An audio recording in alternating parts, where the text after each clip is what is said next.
mana qo'lda o'zi bu pultdan ham bo'ladi и ruchni ham ozgina tortsa ochilib ketaveradi. Mana shu joyga polniy karniz qo'ydik oldingi safar Samarqandda biz hozir. Endi shuni ustini nimadir qilib yopib beringlar deganik, o'zi aslida bo'lmaydi. Biz mana bundan narsa tayyorladik o'zimiz, mana baget hisobida-da. Hozir bu baget emas, bu o'zi komboni karnizi bo'ladi. Komboni karnizini ko'rsak. Mana shunday.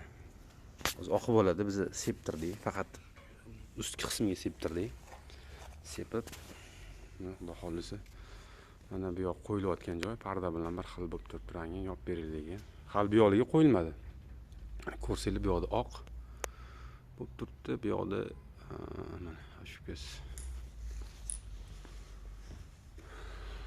Rahmat hammaga, kuninglar xayrli bo'lsin.